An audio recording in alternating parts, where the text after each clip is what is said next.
Então chegamos a uma das mais maravilhosas histórias da Bíblia, que na verdade representa o começo de tudo, a história de Abraão. O livro de Gênesis, desde o capítulo 11, parcialmente no seu final, até o 25, parcialmente no seu início, conta a história de Abraão. Podemos dizer que Abraão também é o primeiro personagem histórico, no sentido de podermos aproximadamente datar a sua existência, porque também ele é histórico, porque podemos conhecer a história do seu filho, do seu neto, do seu bisneto e daí de todos os seus descendentes. Portanto, não é uma história um pouco solta, mas uma história bem amarradinha que vai terminar em Jesus. Vamos conhecer um pouquinho, então, seguindo aqui, capítulo por capítulo de Gênesis, a história de Abraão. Essa história começa no capítulo 11, quando somos apresentados a Tera, ou Terá, o pai de Abraão. Há muitos nomes aí nesse capítulo 11 que às vezes gera alguma confusão. Vamos lá. Tera ou Terá teve 3 filhos: Abrão, Arã e Naor. Abrão se casou com Sarai, que lhe daria Isaque. Arã se casou com Milca, com quem teve 3 filhos. Milca, olha a confusão aí, é o nome da mãe, Isca e Ló. E Arã, logo depois disso, morreu. Naor se casou com a sobrinha Milca, viúva de Arã, e teve 3 filhos com ela, entre os quais Betuel, que seria pai de Rebeca, futura esposa de Isaque, filho de Abraão. Isaque, portanto, era tio de Rebeca. Na antiguidade, isso era muito comum, e só com a legislação levítica isso se tornou, então, proibido. Quando estava em Ur, ainda Abraão, foi chamado por Deus para seguir em direção a uma terra que lhe seria indicada no caminho. Só que nesse caminho, em Harã, de novo, agora o nome de uma cidade, não mais de uma pessoa, um em homenagem ao outro, acontece que Harã, a personagem, na cidade de Harã, morre. E aí nós temos, então, a continuidade de uma história, de uma chamada.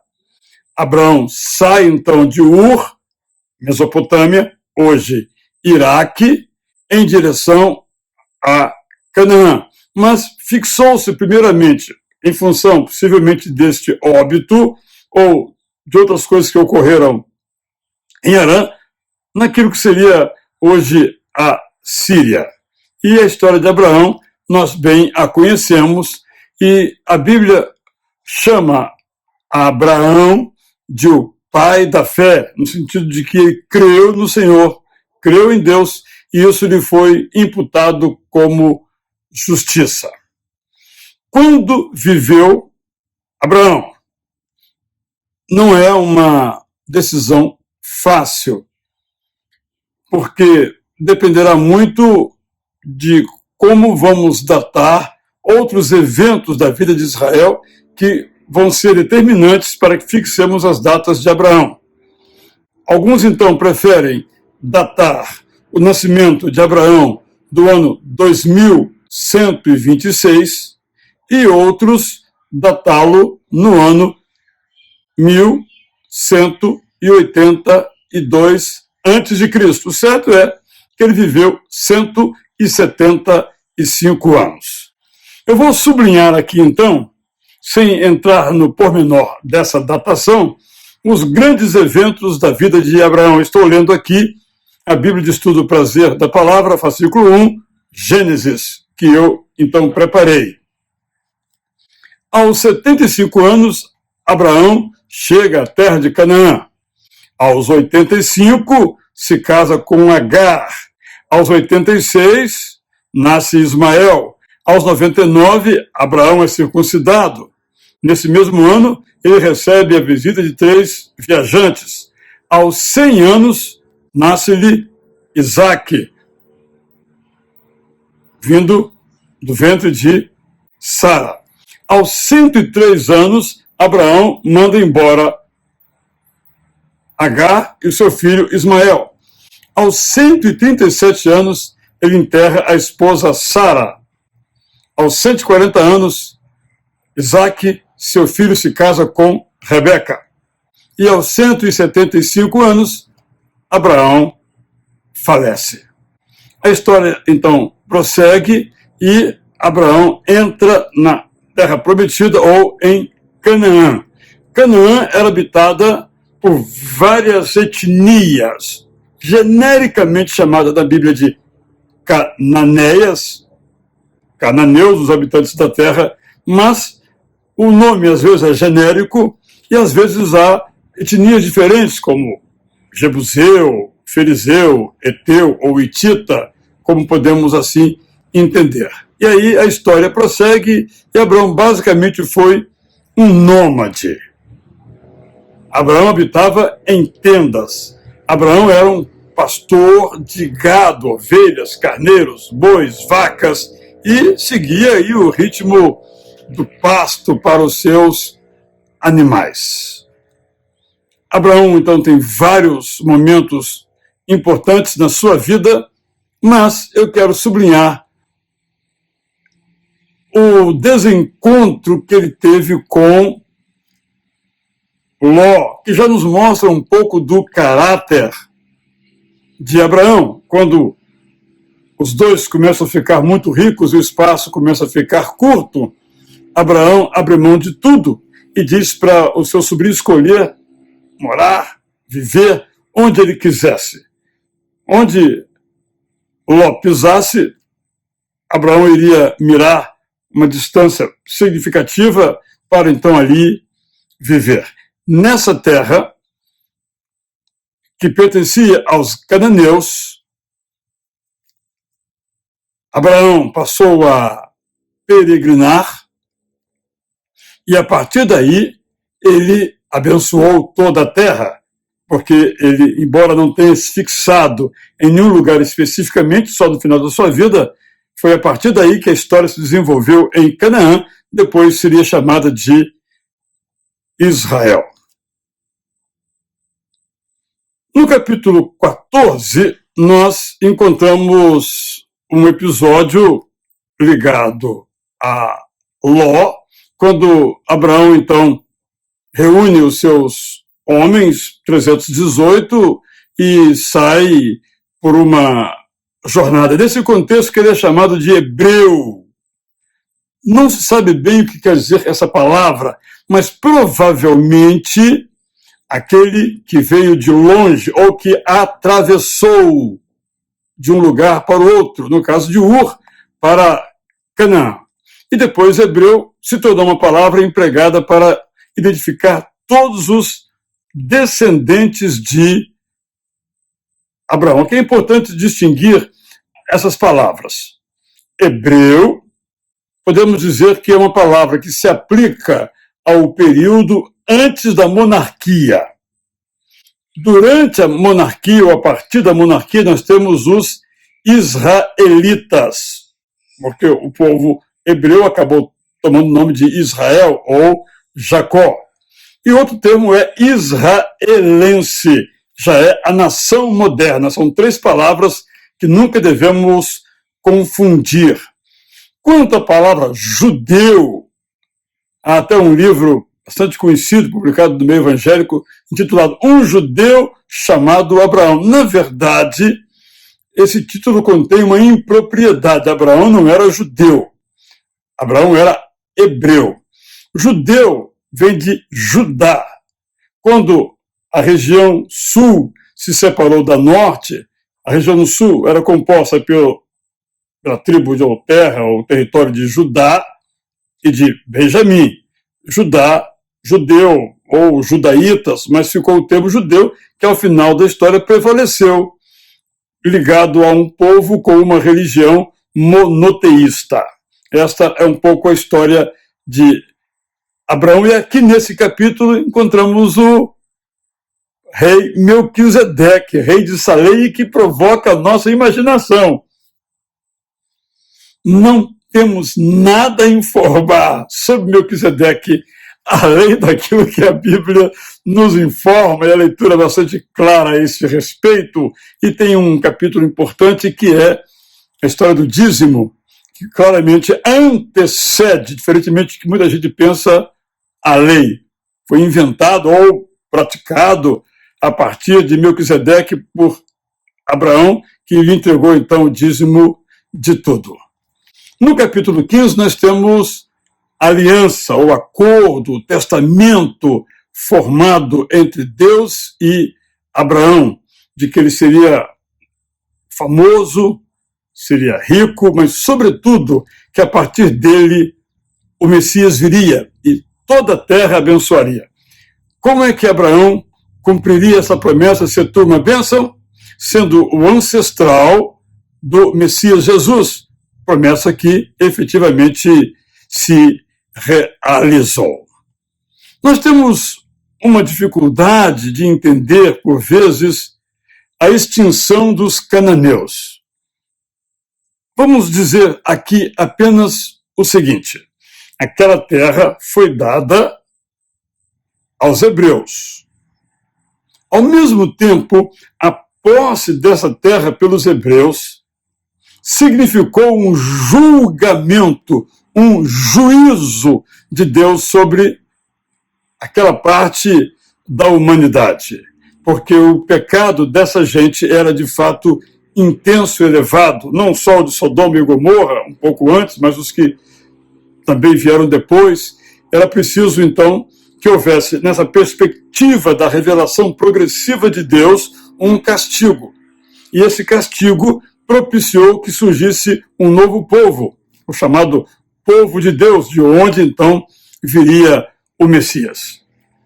Sei que não é fácil, mas uma imagem que nós poderíamos utilizar é que Deus teve que fazer uma cirurgia. Nós, às vezes, para sermos salvos de uma doença, não temos que passar por uma cirurgia e uma parte do nosso corpo ser arrancada. Ao arrancar a parte daquele povo, um novo povo surgiu, vivo, fiel e temente a Deus, não politeísta, mas monoteísta. Foi algo da história e que nós podemos explicar nestes termos. No capítulo 16 temos a história de Abraão e Agar, uma história bastante complexa para entendermos nós que somos de uma outra cultura, mas de fato estamos aí com os dados, os elementos. E também essa história quando Sara propõe a Abraão que ele encontrasse uma concubina, isto é, tivesse um relacionamento sexual com a sua empregada e ter com ele um filho. Esse filho seria considerado na cultura de então como um filho de Sara, digamos um ventre de aluguel, se pudéssemos usar uma imagem dos dias de hoje, mas as coisas não são muito bem assim. Essa iniciativa de Sara, muitas pessoas dizem, eu concordo, foi equivocada, porque havia uma promessa que Abraão seria pai e que ela seria mãe. E eles, Abraão concordou, resolveram fazer do seu jeito, e aí deu a encrenca toda que nós conhecemos depois. Mas é importante salientar, Deus não abandonou Agar, amou-a, e não abandonou Ismael, amou-o. Importante termos em conta este aspecto para que façamos justiça à justiça de Deus. No capítulo 17, nós temos a invenção, podemos dizer assim, da circuncisão, que se tornou exclusiva do povo hebreu, depois judeu, embora outros povos também praticassem, mas se tornou uma marca quando parte do órgão sexual masculino é retirada. Podemos dizer que havia e há razões de ordem higiênica, médica, mas era um sinal, uma indicação de uma separação e de um compromisso de fidelidade. Abraão se circuncidou aos 99 anos e passou a circuncidar todas as pessoas do sexo masculino, obviamente, da sua casa, inclusive Ismael. Circuncisão, portanto, era um sinal visível da aliança firmada por Deus e as pessoas. A história, então, prossegue. Vamos nos deter aqui agora, um pouco mais adiante, no capítulo 18, quando, então, nós vamos nos preparar aqui para essa grande promessa, cercada de muitas histórias interessantes e a uma complexa. Não sei se você reparou, no capítulo 18, versos 1 a 3, aparecem 3 pessoas no relato. 3 homens. E um era o próprio Deus, em forma humana. E 2 eram anjos, também em forma humana. Quando você vai lendo a história, é interessante que, quando chegam a Sodoma, são 2 anjos. Porque diz o texto bíblico que quando ele conversava com Abraão, esse primeiro homem, ou o terceiro homem, ele desaparece, ele se eleva em relação a Abraão. Uma lindíssima história, dá para a gente ler, pensar, refletir muitas vezes pela beleza desta história. É nesse contexto, então, que nós temos uma afirmativa que devemos considerar no capítulo 18, versos 12 a 15, quando Sara chama Abraão de Adonai. Senhor Todo-Poderoso. Essa expressão é interessante porque Adonai era uma palavra para Senhor. No tratamento entre pessoas, o Senhor Abraão, o Adonai Abraão, e Sara o chama assim. Mas não quer dizer que Abraão era o seu Deus. O Deus dela era Yahvé, ou Jeová. Isso fica muito claro do texto, só para entendermos um pouco da cultura. Aí temos depois a linda história de Abraão, um homem de oração, intercedendo para que Sodoma e Gomorra não fosse destruída, mas não teve jeito, porque lá não tinha ninguém, ou muito poucos, menos do que 5, para que pudessem ser preservados. Por isso, a cidade foi destruída. E essa história está no capítulo 19. Aqui eu só quero sublinhar, nesse capítulo, tem havido alguma controvérsia, que eu não vou detalhar aqui, sobre o que foi propriamente o pecado dos moradores de Sodoma e Gomorra. Uns acham que foi a falta de hospitalidade, porque os estrangeiros não foram protegidos, mas atacados pelas pessoas da terra. Apenas uma falta de hospitalidade. Mas o texto é muito claro. A palavra usada no original, yada, era indicativa de um relacionamento sexual, é a mesma palavra usada para o conhecimento, para o relacionamento entre Adão e Eva quando tiveram filhos. Portanto, o que claramente fica nesse texto é que aqueles moradores de Sodoma e Gomorra queriam ter um ato sexual, uma orgia sexual com aqueles 2 visitantes, que, é claro, não sabiam que eram anjos. Depois temos a história de Ló, que tem comportamentos muito inadequados, bem como as suas filhas. É importante sempre a gente dizer: o fato de um relato estar na Bíblia não quer dizer que Deus prova a atitude das personagens. Por exemplo, quando Abraão e depois Isaac faz o mesmo, Abraão diz que Sarai era sua irmã, ele cometeu uma mentira, uma meia mentira. Era sua esposa. Ele mesmo depois explica que ela era filha apenas por parte de pai. Mas nem temos certeza, eu sei que isso pode chocar alguns, que ele estava falando a verdade ou dando apenas uma explicação. Seja uma coisa ou outra, mesmo os grandes heróis, temos a história de Davi, Abraão, Isaac, Jacó, erram, como também nós erramos. Então, não temos como justificar as atitudes das filhas de Ló, nem mesmo as dele, como também não temos que justificar as atitudes de Noé, conquanto Noé fosse o homem que, usado por Deus, salvou a humanidade. Deve ficar muito claro, então, que Deus nem sempre apoia aquilo que nós fazemos. Temos sempre que pedir a Ele que nos examine, para que nós só venhamos a fazer aquilo que é certo. Essa história de mentira está no capítulo 20. Aqui eu quero chamar a atenção para esse Abimeleque. Alguns anos depois, muitos anos depois, ele está de novo na história agora com Isaac. Então, muito provavelmente, é importante entendermos isso, que quando você vê a história do Egito, você encontra o faraó. O faraó não era um nome, era um título, como o presidente, o rei.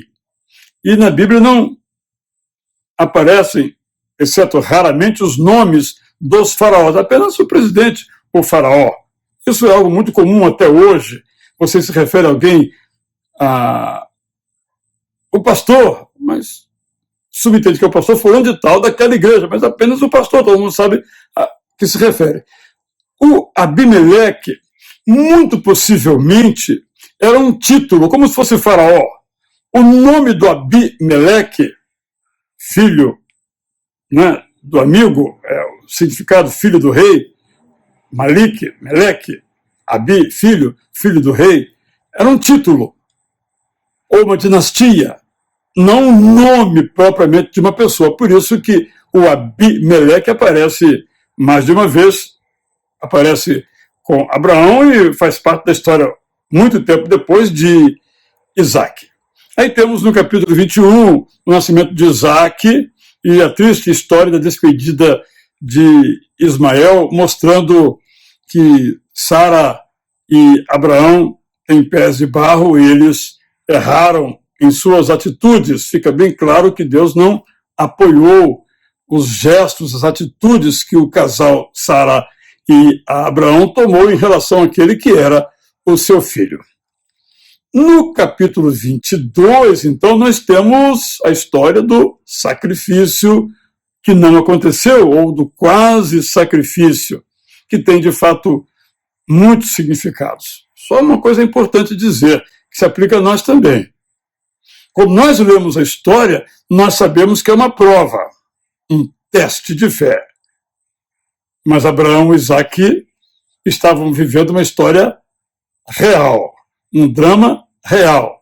Temor e tremor, como escreveu belamente o grande filósofo Søren Ab Kierkegaard. Não quer dizer que estavam ali num papel, uma história dramática e que mostra que Deus é aquele que provê a solução, Jeová Jireh, para quando nós precisamos.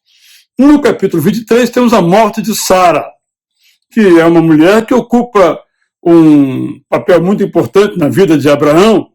E aqui temos uma história muito interessante, muito útil, muito valiosa para nós, que é quando Abraão compra um terreno para fazer um cemitério, que seria de Sara, mas também seria o lugar do seu próprio sepultamento.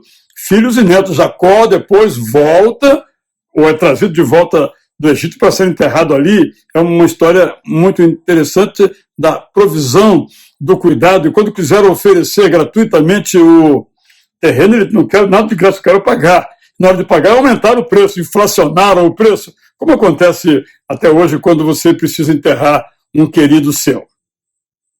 No capítulo 24, nós temos a história de Eliezer, uma história muito interessante porque o nome dele não é mencionado, mas todo o contexto diz que é Eliezer, o sírio, um homem que era de Damasco, aspas, um estrangeiro, mas que Abraão, quando veio de Ur dos Caldeus, passou por Damasco, certamente é possível que ali ele tenha contratado os serviços desse Eliezer. Aí já estou dando aqui uma especulada, o texto bíblico não afirma isso. No 24, 1 a 9, nós temos, para nós, algo assim, chocante, não é? Quando, para jurar que faria aquilo que Abraão está solicitando, ele pede que Eliezer coloque a mão na sua virilha, perto dos seus órgãos genitais. Uma maneira de fazer um juramento. Em outros momentos nós temos isto, você pode ler no capítulo 47, 26 e também em Êxodo 1, versículo 5. É um compromisso que não pode ser esquecido. Na minha paráfrase, que escrevi do livro de Gênesis, eu disse mais ou menos assim. Em lugar de colocar essa imagem, eu coloco a seguinte expressão que é comum. Juro por tudo aquilo que é mais sagrado. É o mesmo significado que temos ali, senão a gente se perde em pequenos detalhes históricos e perde aquilo que é o principal. E aí temos a história de Isaac, do encontro de sua esposa. Temos essa linda expressão nos versos 15 a 47, que quando Eliezer estava orando, a resposta chegou ainda durante a sua oração, como acontece também no caso da oração de Daniel, no capítulo 9. A viagem é bem sucedida e, ao final, Rebeca, às pressas, sem um enxoval, podemos dizer assim, chega e vem para se casar com Isaac. É interessante que o texto diz que o ato do casamento era entraram na tenda de Sara. Por quê? Quando nós lemos o livro de Cânticos dos Cânticos, nós entendemos isto, que o homem devia se casar na tenda em que ele nasceu. Ele nasceu na tenda de Sara. Essa é a explicação que nós temos. Aqui tem outra coisa interessante também, nos versos 64 a 66, sobre o véu. As mulheres naquela época cavalgavam cavalos ou camelos, mas quando o homem se aproximava, elas desciam. Não era permitido, não era aceitável que elas cavalgassem diante dos homens. É algo da época. Quando ela vê Isaac, ela desce do seu animal e se cobre com um véu. Nas culturas antigas, o véu sobre a cabeça é um traje que demonstra a honra da mulher. Na cultura antiga, diante de um homem, a sua cabeça devia estar coberta com um véu. Vocês sabem que o islamismo torna isso obrigatório, até mesmo alguns grupos religiosos evangélicos fazem o mesmo. O apóstolo Paulo até sublinha essa dimensão, mas só e tão somente só em 1 Coríntios 11, 2 a 6. Não em outras igrejas, pastoreadas ou supervisionadas pelo apóstolo Paulo. O que nos leva, então, a entender que era algo local. Naquele contexto, era necessário para que a dignidade da mulher fosse preservada. Mas isso não é uma recomendação universal, atemporal, não é algo para os dias de hoje. E aí, chegamos ao capítulo final, 25 de Gênesis, onde temos a morte de Abraão.